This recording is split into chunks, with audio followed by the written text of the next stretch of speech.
Hey Floss Tube, it's Brandy with Every Home Needs a Gnome, but my name is changing back to Bojo Mojo Designs. In Etsy, it's going to be Bojo Mojo Design Co. Oh, it's all so confusing, but it's all, don't worry about it. Hi, I'm Brandy, and I'm confused. That's going to be kind of the, I think the theme of today. Yeah, I'm totally winging this, you guys. I'm not even fully ready. I haven't even, like, I've got this surface that I'm sitting at that's dirty and gross. I'm completely distracted because it's snowing again outside. I don't know why, but it is. And for whatever reason, my house inside is very cold.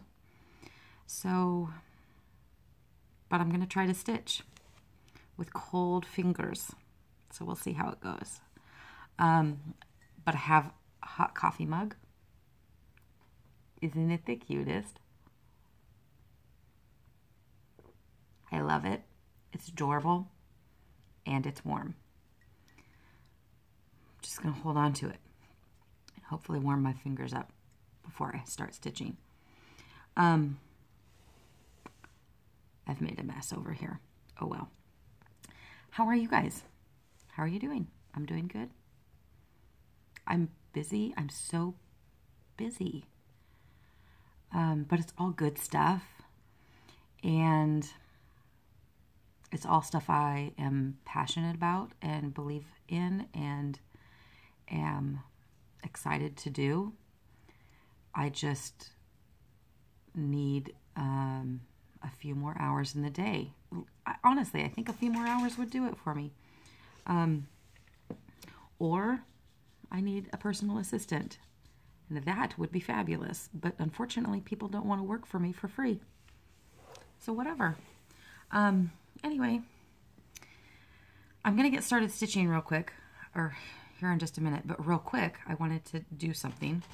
I would ordinarily do this on a regular floss tube video. But I'm not doing one of those. I'm doing a stitch along. So I'm going to do this here now. So I've posted a couple of new things. Oh, in fact, wait 1 minute. Thank you for waiting. You're so very patient. So I've done up a couple of new little patterns and I wanted to share them with you guys. This one is a freebie. I've posted these on my Instagram and stuff, but you know, I'll mention it here too. Are you kidding me? The dog has been silent. And now all of a sudden. Ugh. Anyway, this is a freebie. I don't need luck. I have you. And I feel that way. So this is a freebie. It can be found on my blog. Sorry. God bless Milo. The blog is WordPress.everyhomeneedsagnome, I believe. I'll put a link below.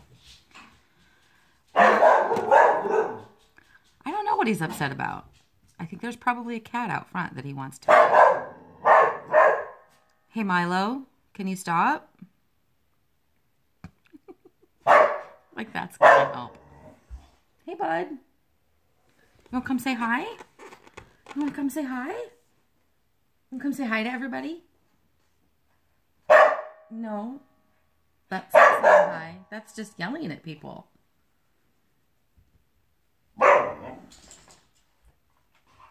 Oh, are you coming to say hello? Bella wants to say hi. Come here, Belle. Come here, Belle. There's a Bella. Hi, Bella. Bella, say hi. Say hi to our friends. Or just admire the snow. Yes, we're all very distracted by the snow. Oh, this is my life.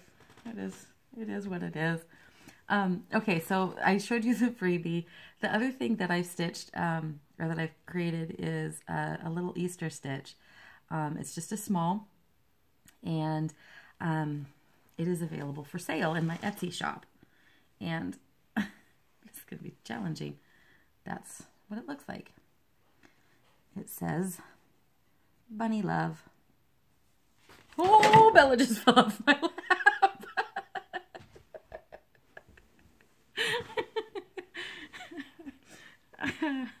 That was pretty funny. There was nothing I could do about it, but oh well. Serves her right. So anyway, Bunny Love. It's in my Etsy store for a few bucks. It's just a digital download. So this is actually kind of in honor of my mom. She used to collect bunnies when I was growing up, and she loved them very much. We even had a couple real live bunnies, but they died, as they're wont to do. Named Skeeter and Scooter. I named them. Anyway, my mom nicknamed me Bunner Joe. Sometimes she just calls me Bun, sometimes Bunny, sometimes Bunny Joe. Once she called me Squid, so there's no... She is crazy with the names, which I have taken on my own self. So, let me readjust. Okay. I'm not going to be stitching for very long, and it's probably a good thing. Okay, this is the next thing that I have for sale in my Etsy store. It is a gnome, clearly. Put him back here. You can see him full length. He is the gnome of the month for March. Now, here's the thing, y'all. So ordinarily with the gnome of the month, because I'm stitching them more in mass, I mean, not mass, it's a very limited quantity, but I don't usually add shoes. I only add shoes to the adopted gnomes. But for the ornaments, which these are, I don't usually add shoes. But this time I just got completely carried away and I threw shoes on this little man. So he's got shoes. And he's an ornament. Now here's the deal. I've already had this one. It has already been ordered. And this will be the only one that comes with shoes. I think. Because it actually takes quite a while to put shoes on these guys. I was just so busy watching Parks and Rec that I got completely distracted and put shoes on him. So anyway, I have a few of these guys up for sale in my Etsy shop also. Again, you can go to either, if you just click in Every Home Needs a Gnome on Etsy, it will direct you to my shop, to its new name. So, no worries there. Anyway, about the name change, yeah, that's happening. I don't know what venues that's happening in, what platforms that's happening on. It's all very confusing. I wish I would have thought this through a little bit better beforehand, but before I started FlossTube, but I didn't. So, oh well, because I just didn't know how cool FlossTube was going to be. Y'all are so cool. So that's a problem. Your coolness is my problem. But it's a problem I'm happy to have. So let's talk about me and stitching today, right now, because that's why we're here. And it's already been like almost 10 minutes. Okay, so here's the thing. I'm stitching. I can't even... Okay, it says... Here's the thing. I can't find the title cover, so I don't know... I don't have anything to show you besides the piece I am doing. It is by Little Designs. It is called Needle Pillow. And it says needle, noun, device for carrying thread to... I don't know what it says. I'm only stitching it. Needle, noun, device for carrying thread to making stitches. It's cute. I like it a lot. This was gifted to me. I've shown it to you before. I'm further along than I was, but So you see where I'm at on this edge right here? I'm clear to the edge. And I actually had to go back and shrink up my R's a little bit just to give me enough room so that I could make it on that edge. So these edges are sergered. Oh, you can't see that.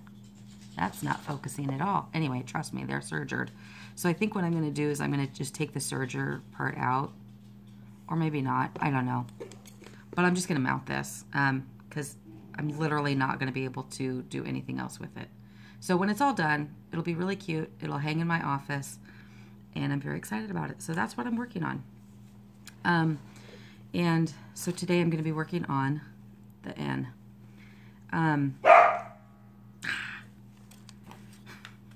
Dogs, right? Some of you know. And you agree. I love my dog. Don't I say that like every week when he barks? Like I talk about, I love him. Honest, I do. It's like really I'm just trying to convince myself of this fact. Not you.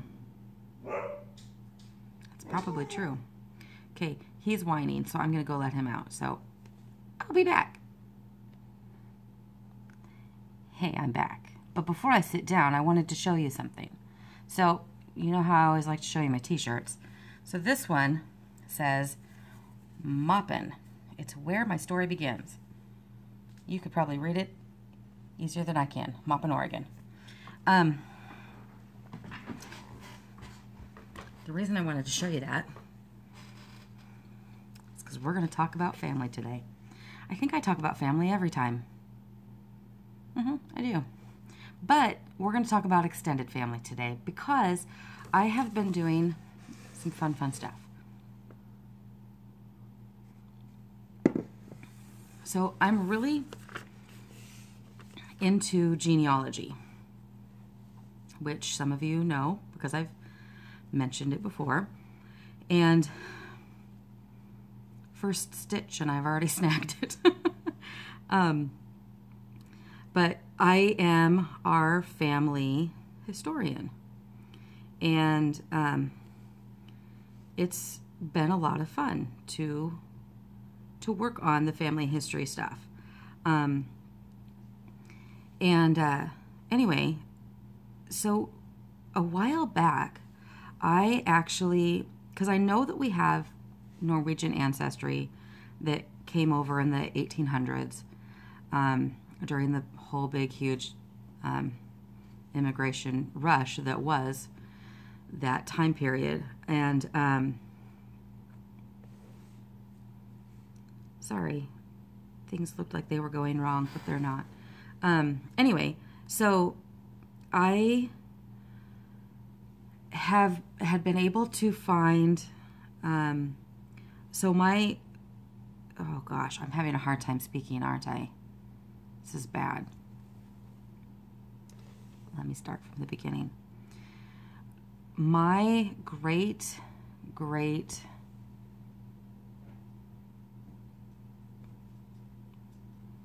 grandmother's maiden name is Nelson. But originally, her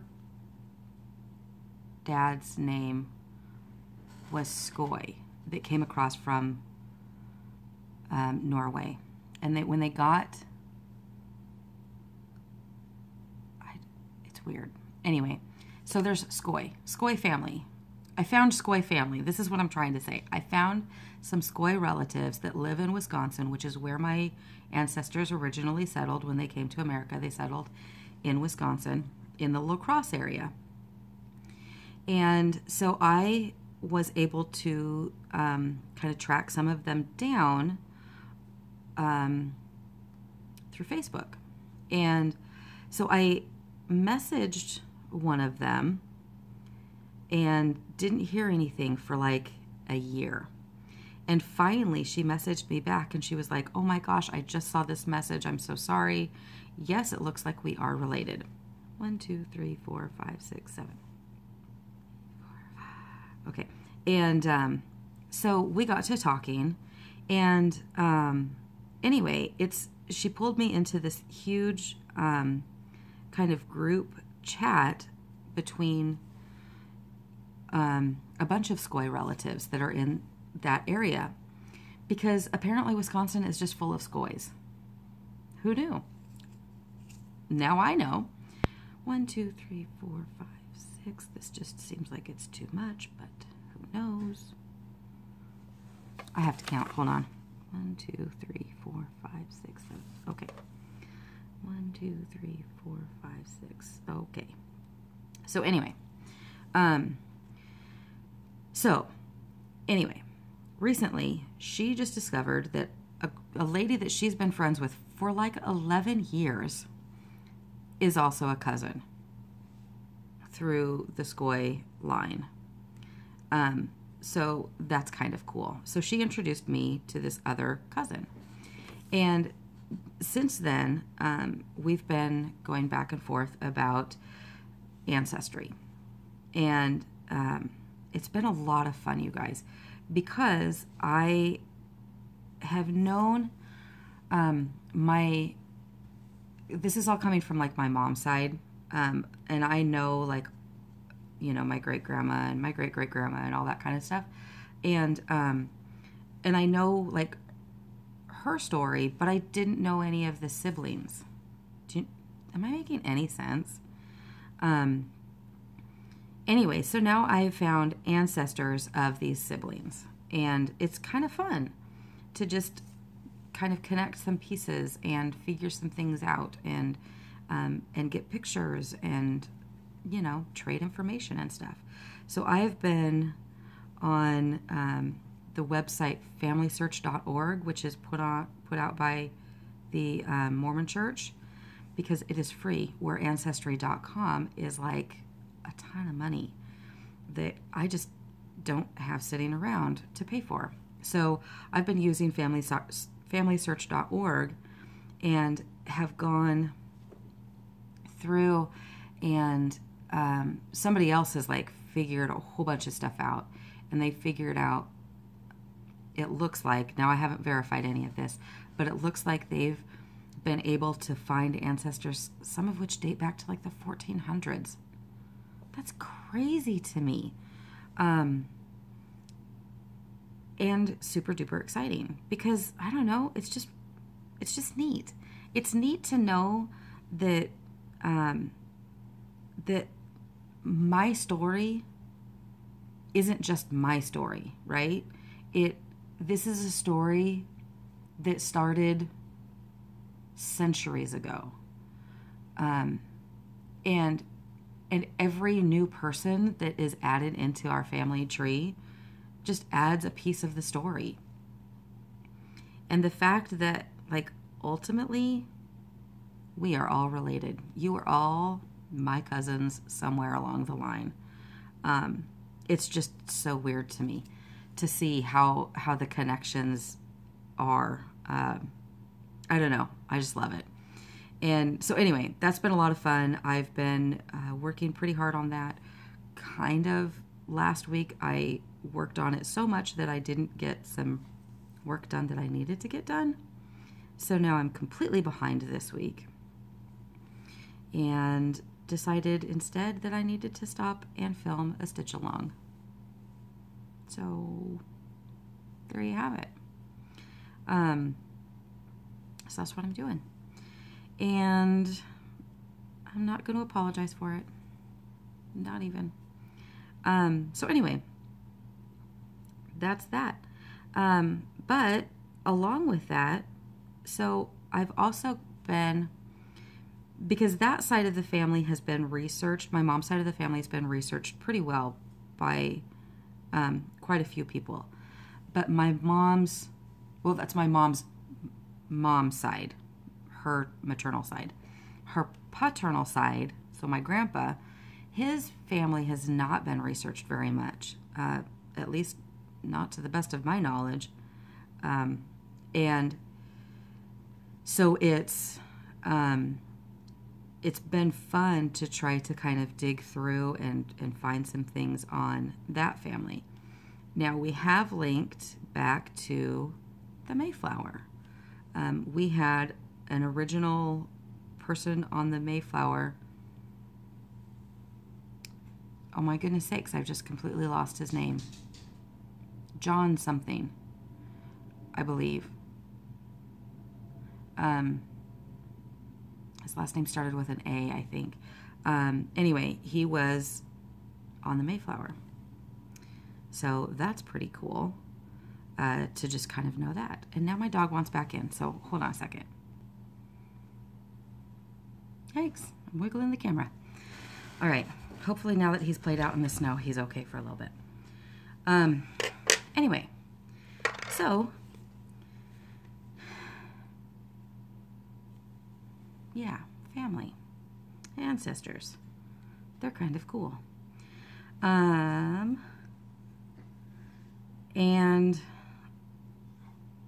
so yeah, I've put together a book actually of what I have so far on my mom's maternal side. And that's been, I have another, there's another person in my family who's, I think she's like a second or third cousin of mine who has done the same, but for kind of a different branch of that family. So, and hers is like, actually like hardbound, really pretty kind of book. But mine is not that. But it does include pictures and some of that kind of stuff. So I'm getting ready to send that off to my Wisconsin cousins. So that's exciting. And then eventually my plan is to keep working on my grandpa's side, because they have local history here, kind of in this area. So I'm going to work on them a little bit and hopefully put together a book with them too. So it's very fun. And I love history. This is the thing. I just really love history. And the funny thing about that is that I used to absolutely detest history. My dad actually was even a history teacher. And I remember he taught in high school. And I remember Mark Hamby was my middle school history teacher at Welch's grade school. And sorry about the dogs. And Mark Hamby was such a cool teacher. Like he DJ'd all of our school dances, and he was just kind of cute and goofy, and like all the girls just kind of had crushes on him. And he was just wonderful. We really liked him a lot. But I hated history, and so I hated his class so much. And I remember him telling me, like, time and again, he's like, Brandy, this was like when I was in like the 6th or 7th grade. He's like, you have a college reading level. You should be acing my class. Instead, I was like getting C's and D's. And I was like, yeah, but I just don't like history, so I don't want to read it. And he's like, do you understand the importance of, why we need to learn history? And I'm like, nope, I think it's dumb. And he tried to teach me that whole, if you fail to study history, then you're just doomed to repeat it kind of philosophy, which I understand now as an adult. And intellectually, I understood it then too. I just didn't care because I was 12 and immortal, right? So now, as an adult who realizes that I am in fact mortal, I'm actually appreciating it a lot more. And I think too, it really helped when my son was in the 6th grade. Let's see, that was, well, he's 19 and a half now, so it's been a few years. But I homeschooled him for a year because that boy was ready to drop out of school. And I could not have a 6th grade dropout. That just didn't seem like a good plan. So I homeschooled him for a year. And during that time, I was also doing a lot of Bible studying, and I was doing a lot of recovery work because my marriage had hit rock bottom just prior to that, and we were just trying to pick up our pieces and figure some things out. So I was studying my Bible a lot. And between studying my Bible and then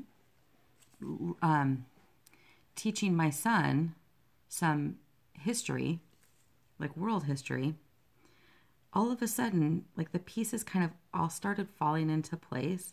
And I was seeing that biblical history wasn't like, for some reason, it's like I'd almost seen it as like happening outside of world history, which doesn't make sense, I know, but I'd never been able to make the connections before of, oh, okay, well, this biblical story was taking place during this time, and here's what was going on in the rest of the world during that same time period. All of a sudden, making those connections just seemed to bring both biblical history and world history together for me, and really started making sense in new ways. So it was very fun, and that was when my love of history really started kicking into gear. And since then, it's just been a continued pursuit. So much so that many of you know, or might know, I'm reading Ron Chernow's book on the biography, The Life of George Washington, which is 817 pages. I am like 250 pages into it. This book is going to take me forever to get through. In fact, I need to renew it at the library because I'm getting late fees, I'm sure. And I haven't done it because I'm terrible. I'm such a bad library patron. Actually, I think I single-handedly funded our library remodel because I'm such a bad library patron. But maybe that makes me a good patron. I don't know. All I know is over the years, I have spent hundreds of dollars on library fees. And I don't just mean like, 200. I mean hundreds. It's insane. So I actually don't have, I have a library card, but I can't use it because it's been blocked. So I use somebody else's. I'm not sure whose it is. It's my husband's probably, or one of my children. I use their card now. And it will probably also be blocked. But then I'll just pay it down and it'll be fine. But it's just dumb because I don't want to spend money buying books that I'm not going to read again. So instead I spend money borrowing books that I'm never going to read again. It's just dumb. But that's the way my brain is, I guess. I don't know. I can't seem to shake it. So I don't know what to do about it. I try to write dates down and try to get them, try to get things returned in time. It just doesn't work. That's one thing that I love about having audiobooks on my phone, because then I can just listen, and when they're due, it just automatically returns unless you've asked for an extension. And so then you don't have to deal with late fees. But this one, because it was a big book and I really wanted to take my time with it, and I'm kind of using it for some research on something for a project. And so I wanted to have a hard copy because I really like having hard copies of books. And I have a Kindle Paperwhite that my husband bought me a couple years ago for Christmas. And I've tried really hard to get into using that. And I just struggle because there's something about having an actual physical paper book that is so appealing to my senses. I like the heft of it. I like the feel of it. I like the smell of it. It's just, I love books. And if I'm going to read a book, I want to actually have a book and not an electronic device. It's a real problem, though, because library fees might take us to the poorhouse, honestly. And that's no good. So anyway, that's that story. I've only got about 10 more minutes of record time, so I'm not going to get this end finished. I have a good start on it, though. So real quick, here's another thing. I had mentioned Parks and Rec before, that TV show. Now, I know that that show has been around for quite some time. I am so late to the game. It's ridiculous. But I have to say, I adore that show so, so much because it is so funny and so smart and so honest. Even though, you know, every single person is a caricature of different personality types, they're really good caricatures and they're really, I think, fair in that they're sympathetic. You know what I mean? My daughter really likes watching The Office. She's really, really into that show. And I've watched The Office. I haven't watched the whole run of it. I've watched a few episodes here and there of it.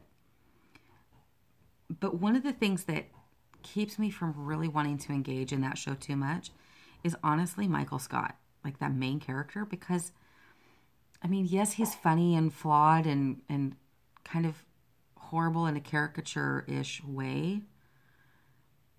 But I have a hard time finding his redeeming qualities.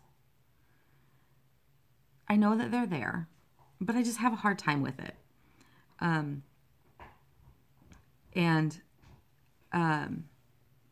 like on Parks and Rec, you know, Leslie Knope has some pretty major character defects, but she also has a really, I think, genuine heart.